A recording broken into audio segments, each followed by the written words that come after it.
Здравствуйте, дорогие друзья!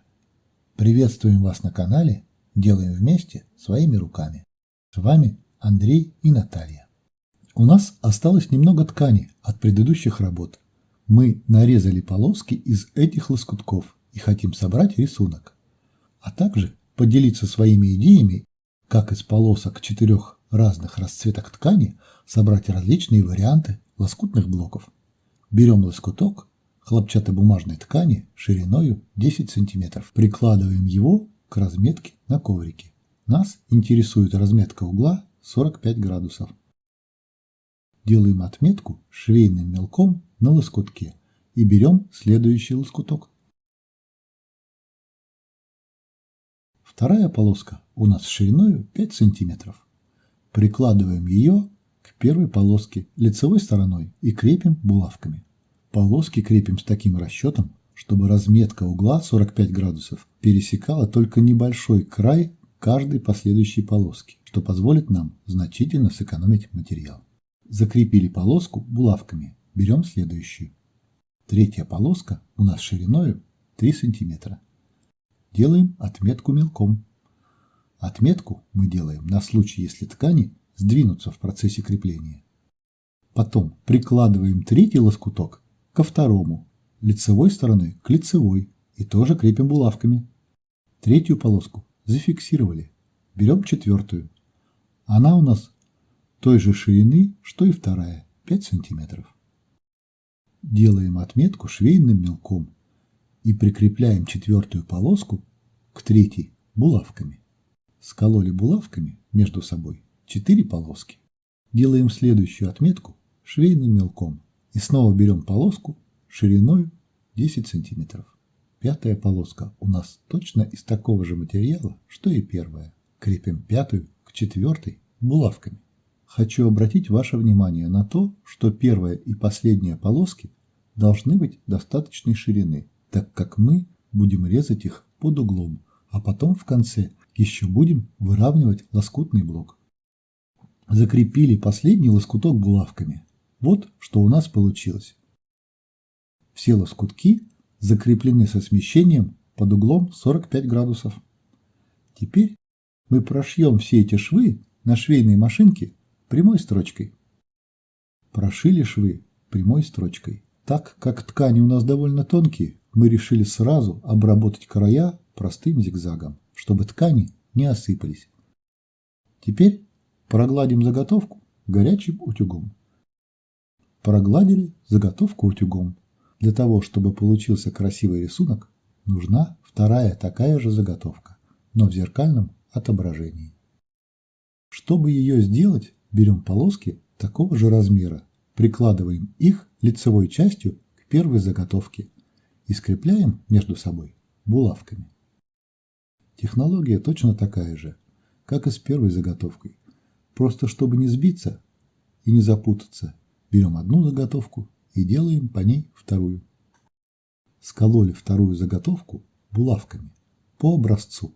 Вот что получается. Теперь вторую заготовку нужно прошить по примеру первой и прогладить утюгом. Когда мы разрежем заготовку под углом 45 градусов, у нас получится зеркальное отображение рисунка. Чтобы было удобнее пришивать полоски друг к другу, используем лапку с направляющей шинкой. Очень удобное приспособление. Собрали вторую заготовку и проутюжили ее. Смотрите, что получается. У первой заготовки наклон в одну сторону, а у второй в другую. Теперь берем первую заготовку и прикладываем к разметке на коврике. Чертим швейным мелком линию отреза и отрезаем кольцевым ножом лишнее. Отрезали, размечаем мелком заготовку. Расстояние между линиями 6 см. 6 см в данном случае вполне достаточно. Разметили, прикладываем линейку и распускаем заготовку на полоски кольцевым ножом. Вот смотрите, распустили на полоски первую заготовку. Убираем последний лоскуток. он у нас тоже не пропадет. Потом пойдет в работу. А пока будем показывать на одинаковых лоскутках. Для примера покажем, что можно сделать из первой части. Рисунок складывается очень просто и быстро, даже навскидку. По-моему, получаются довольно симпатичные геометрические узоры. Теперь возьмем вторую заготовку и сделаем разметку по тому же принципу. Вот мы выполнили разметку второй заготовки, но тут наклон под углом 45 градусов у нас в другую сторону. Теперь берем кольцевой нож и тоже распускаем вторую заготовку на лоскутки. Распустили заготовку на лоскутки. Убираем первый и последний. Коврик нам пока больше не понадобится, поэтому убираем его в сторонку. Это у нас лоскутки от второй заготовки, а это от первой. С этим уже интереснее работать, что-либо складывать. Вариантов рисунка намного больше, и сам рисунок может быть намного сложнее.